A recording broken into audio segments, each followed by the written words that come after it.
Welcome to the Voices of the Goddess podcast. We believe that there is a goddess inside each and every one of us. When we use our voice to share that goddess, we support and uplift each other.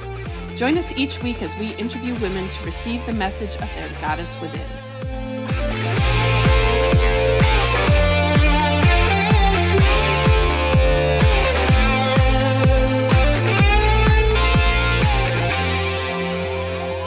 Hello, everybody, and welcome to Voices of the Goddess podcast, where we empower, inspire, and uplift women to be the goddesses they were meant to be.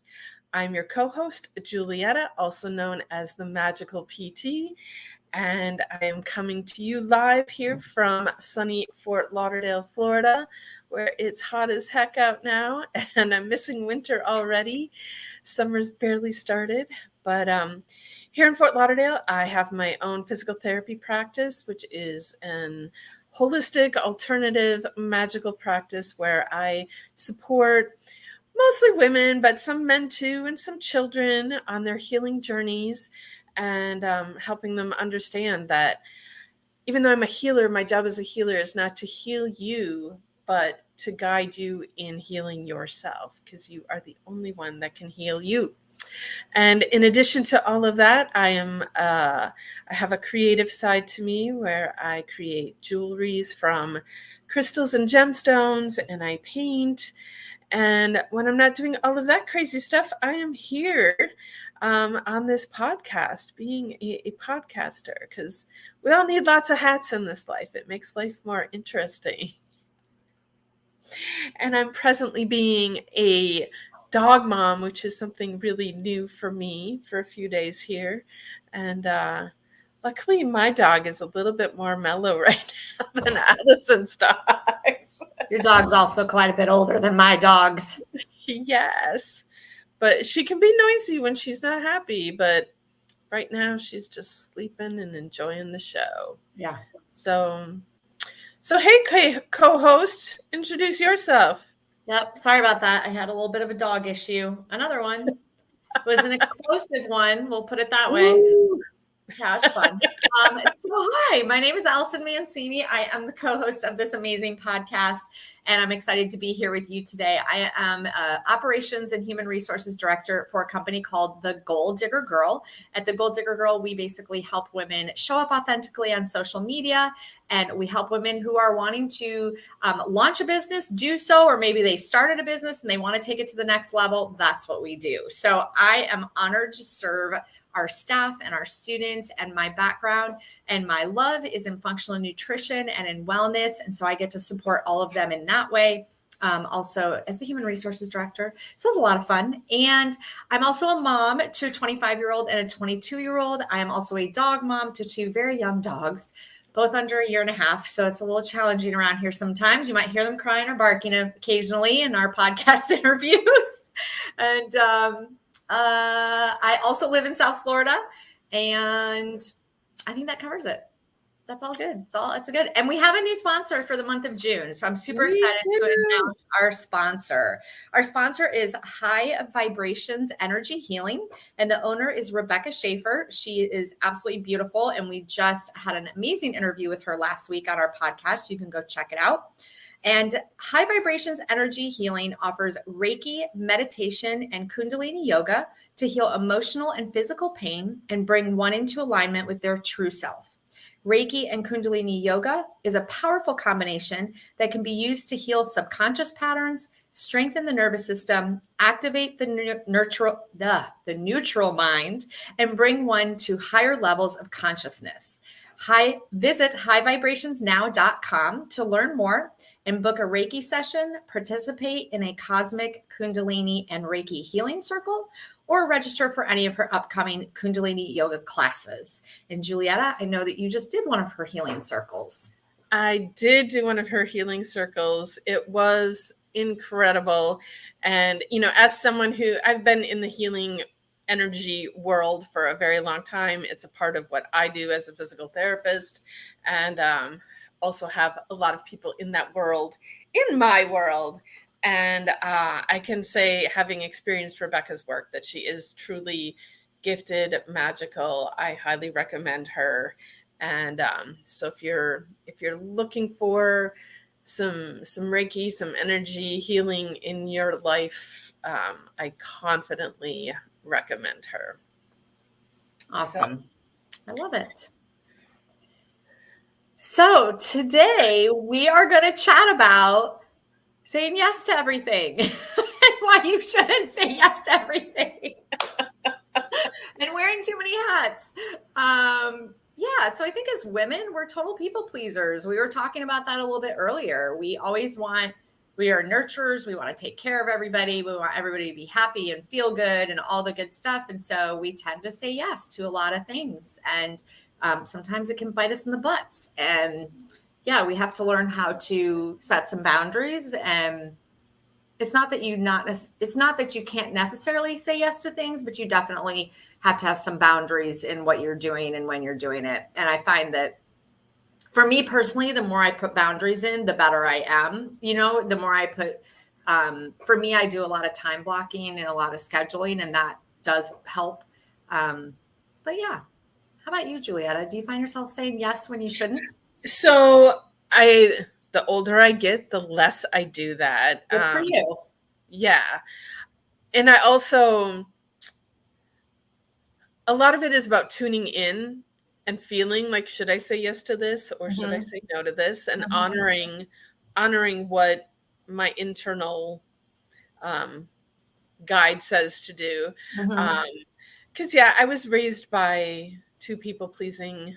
I mean, my mom was a major people pleaser. Her mom was a major people pleaser. Right. And so it was just passed on. This is what you do. And, however you can support people, even something as simple as, I used to always be, if a friend was having a party, event, or whatever, I would be the first person there to help them set everything up. And I would be the last person to leave to clean everything up. And now sometimes I'm still the first person because, as I was raised, if you're not early, you're late.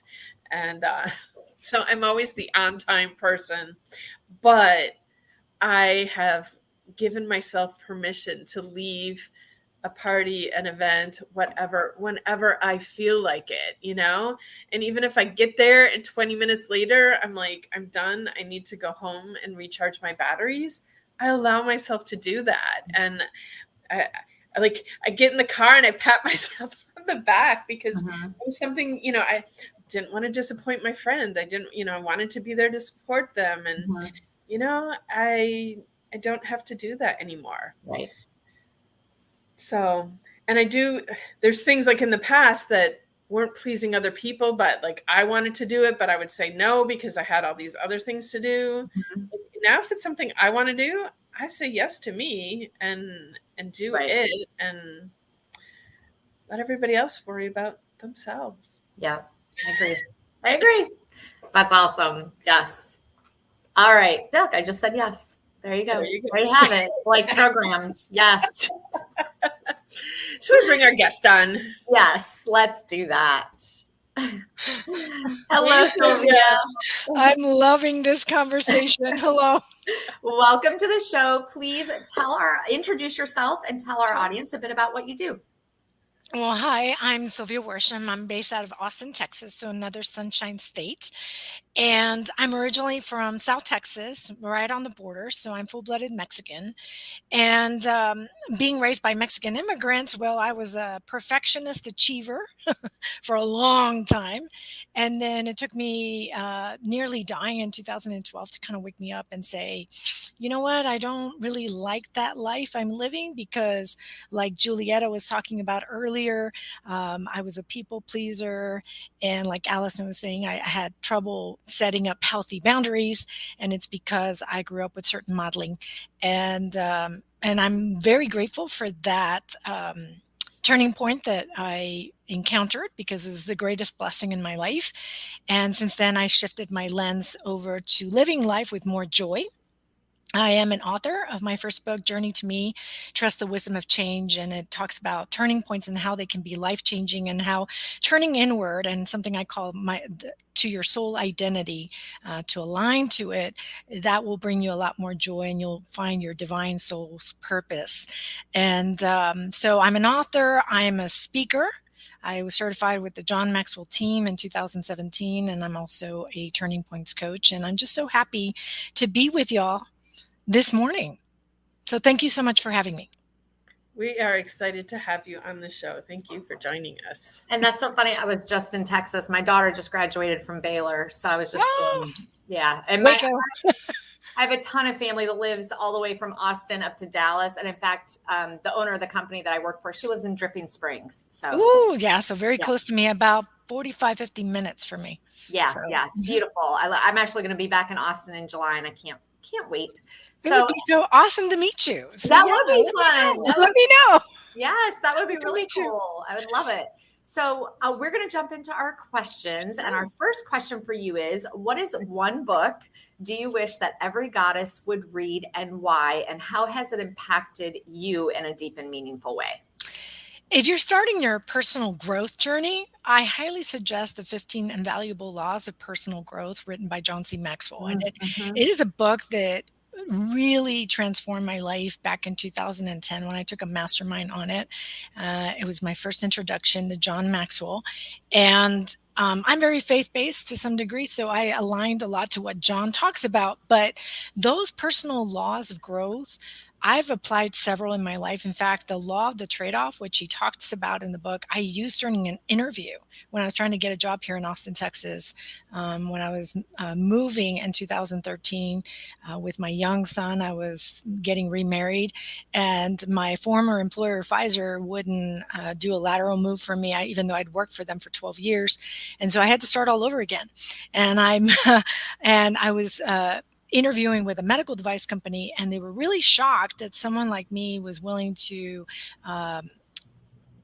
not take as much money to move to Austin, Texas. And I said, well, have you ever heard of the law of the trade-off? And the manager that was interviewing me said, well, no. And I said, well, I'm willing to trade off a lot of money to move to Austin and marry my soulmate, because to me, love is a lot more important and a lot more valuable. And it had happened right after my near-death experience. So it had really awakened me up to the true meaning of life and the people in it.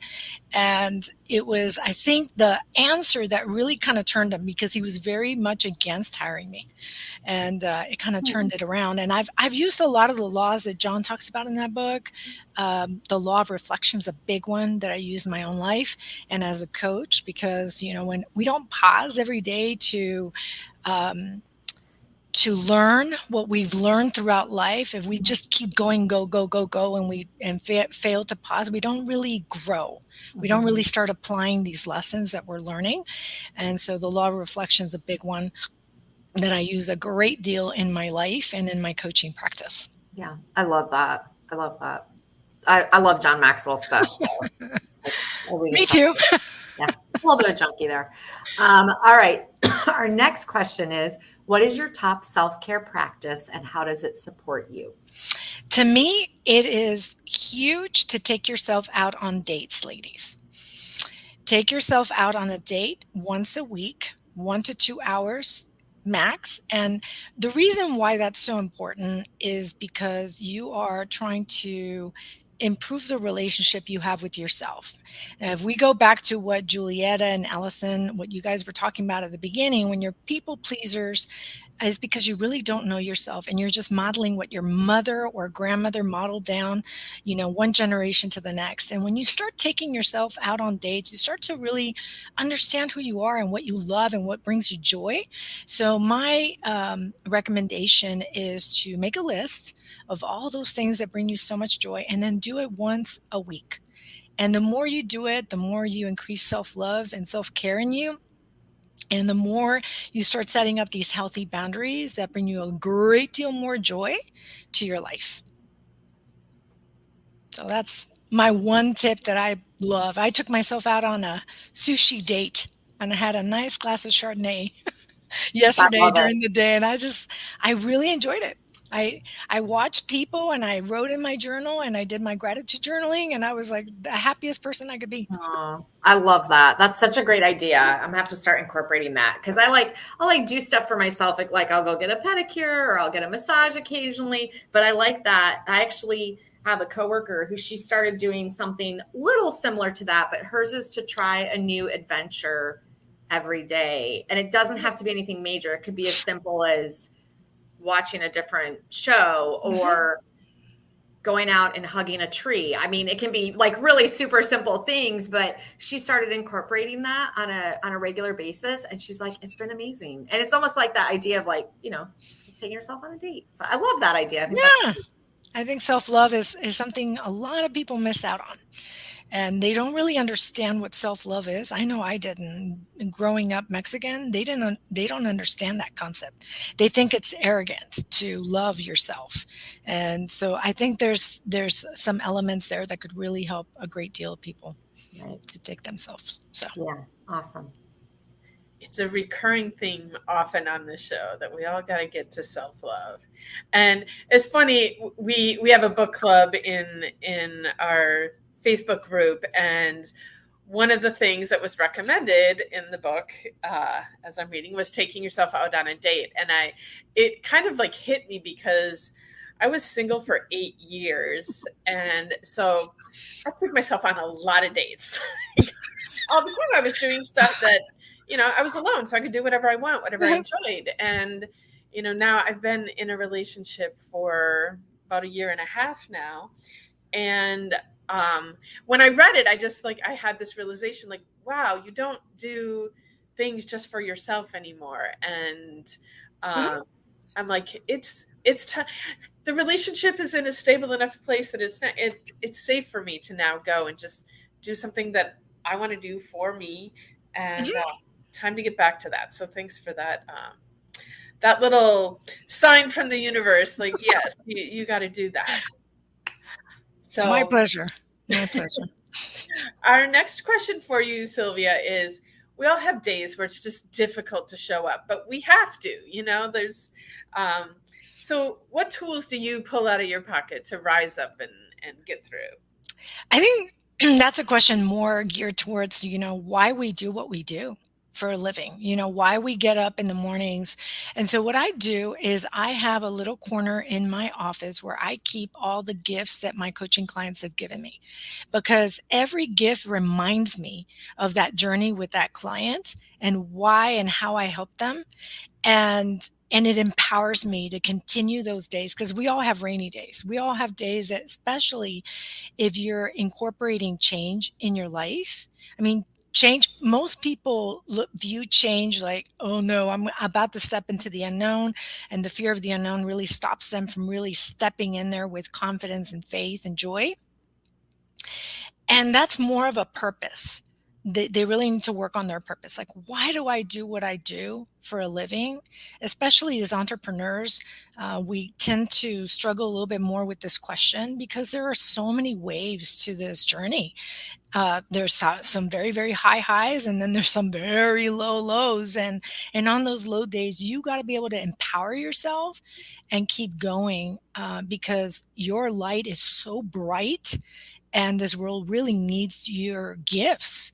And when you stop operating from that space of empowerment, then you're really doing a disservice to yourself and to humanity, really. And so I look at those gifts and I remind myself, like, this is why you do what you do. Look at the way you empowered this person. Look where they started and where they ended up, and you had something to do with that.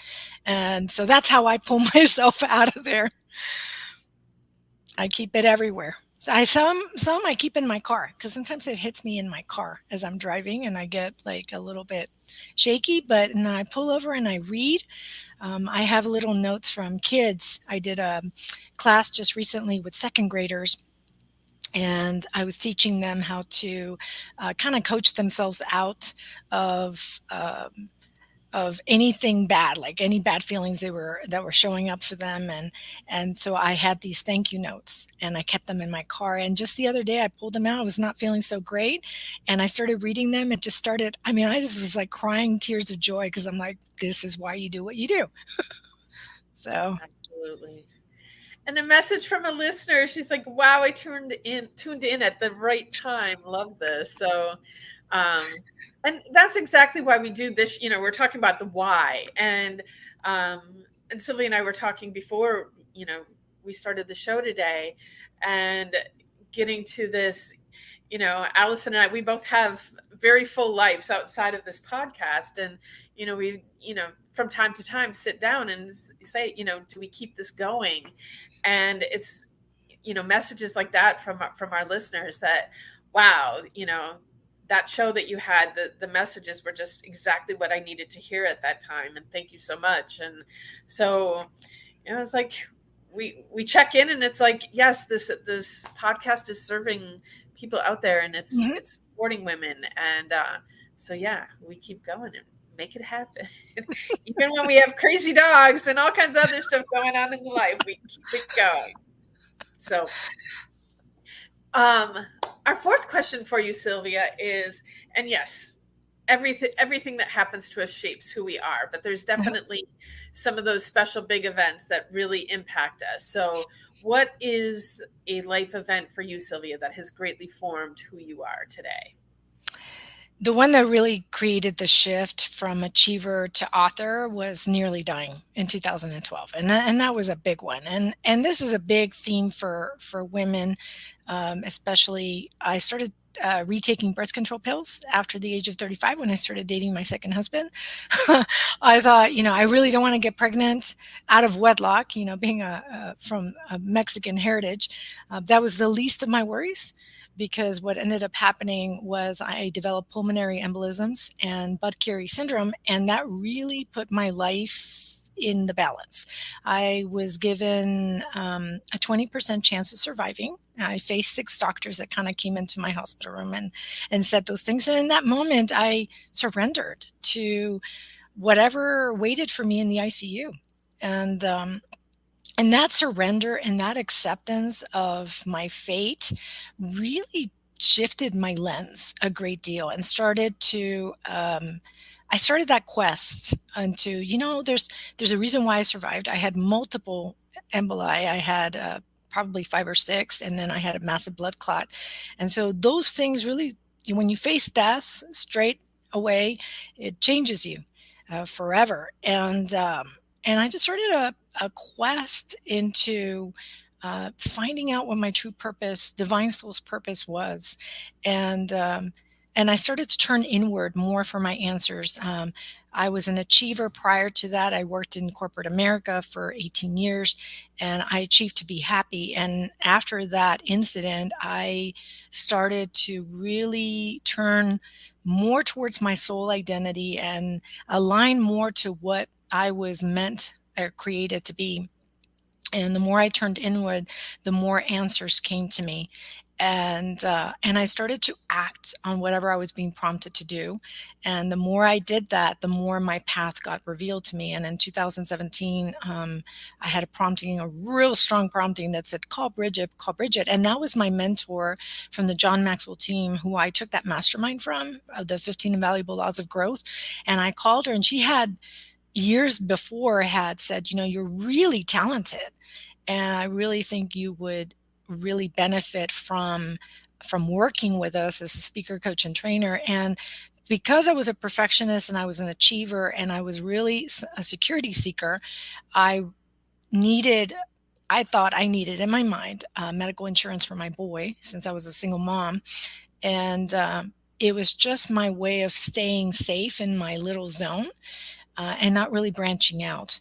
But since that near-death experience, I started to really turn inward and step fully into the role that I was meant to be. So I went from achiever to author. And it's been a really great adventure with lots of ups and downs, because that's how our journeys are. We'll have highs and lows, but the more I turn inward, the more I see my path before me. And that's really how it impacted me. Truly. Yeah. And so many people seek the answers outside of themselves, and the only place that the answers really exist is inside. So that's a huge thing for people to get. And the more you turn inward, the more clarity you will get. Exactly. Excellent. But it's tough for people, because they do have that modeling and they do think they have to be a certain way and they adopt certain belief systems from others and they don't realize they're doing it. This is the part that I think most people miss is the subconscious mind is so powerful. And as coaches, we aim to help people understand how to work with that mind so that instead of working against them, it works with them. And in combination with your soul identity. You have the fear-based ego identity that is always kind of working behind the scenes, that inner voice or those thoughts that are like, no, you can't do this. Don't step in there. It's scary. Those types of voices. And then you have your soul identity, which is your higher self, the one identity that gets above the noise of the outside world. And that's where really I'm at now. And I'm like truly enjoying it. There's been times I just let go of the ego when it just shows up in my life, my fear-based ego, because ego is not a bad thing. It's just when it's fear-based that you run into problems. And I love that you say that too, because I hear often, people that are on the path of enlightenment or whatever you want to call that, people that are growth minded, and they will say, like they want to get rid of their ego. They want to kill their ego. They want to, and it's like, no, we need our ego. Our ego is not bad, but it's just learning how to work with it in the right way.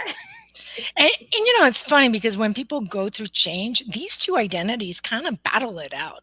You'll feel these pulls, and because your programming is so strong, and if you haven't started that transformation yet, where you've had major change or major turning points, that's usually when most people think, oh, it's my time to step into something different, right? And but they start moving in the direction of change, and then fear-based ego shows up. But you're right, ego is our self-image, and sometimes our self-image is based primarily from limiting beliefs, beliefs that limit our amazing capacity as human beings. And we have an enormous genius inside of us that's left untapped a lot of times because of these limiting beliefs and these patterns of behavior that kind of keep us in a perpetual state of stuck, if you will. Absolutely. All right. So if there was one thing that you would like our audience to take away from today's show, what would that be? I say turn inward for your answers. I think that's a big lesson. When you're navigating change, turn inward, because your answers don't really exist outside of you. Our society leads us to believe that, and that's why you're stuck. But when you start turning inward and start tuning into your soul, like Julietta was talking about at the beginning of the show, like you turn inward. If this feels right, you move forward with a decision, and you'll know right away, because I'll tell you, I talk a lot about this in my first book. There's this instinct that pulls you in a certain direction, and then your thoughts will start to, and that's your fear-based ego identity coming into play. You got to interrupt that and really turn and think, does this feel right? Because when you act, it will turn from terror to absolute serenity just with the action piece, and you'll know you're in alignment with your soul identity and whatever it's asking you to do. Beautiful. So, Sylvia, we want to thank you so much for joining our show today. You've had a lot of wonderful bits of knowledge for our audience, and so thank you for coming in and sharing that today.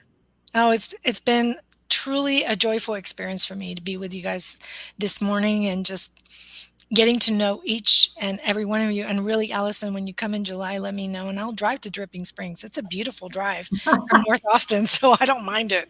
So are you by Round Rock? Yes. Okay, so my cousin lives in Round Rock. Oh, okay. Yeah, I'll probably be in Round Rock too, at least one night. So I'll let you know. Yeah, that'd be fun because yes, I'm between Round Rock and Cedar Park. Okay. I'm the last zip code in Austin. North Austin, that is. Well, and you know what? My cousin's actual address is still Austin, which it's only that way because when she bought their house 25 years ago, but now, I think right across the street from her is no longer considered Austin. No, it's considered probably Leander. Yeah, something. Or Round Rock, right? Yeah. Our kids either go to Round Rock or Leander, and it's just a street over. It's really Yeah. weird. It's really weird. And it's a hot commodity to have an Austin zip code. So No, it is. It probably has 78717. Check it. I'll check it. That. Because that's where I live. And it'd be funny if we lived in the same neighborhood. That would be hilarious. Small world. Well, I can't wait to hear about this reunion when it happens. So you'll tell me all about it. But wrapping things up here, want to thank our sponsor, Rebecca Schaefer and Healing Vibrations. And also thank you to our audience for tuning in and listening. And if you've liked what you've heard today, please subscribe, follow, like, share with all the other goddesses out there that need to hear these messages. And if you'd like to get in touch with Sylvia, Allison, or myself, check out the show notes. All of our contact information is there, so you can find us and get a hold of us. We would love to hear from you. And with that, I want to wish everybody a magical day.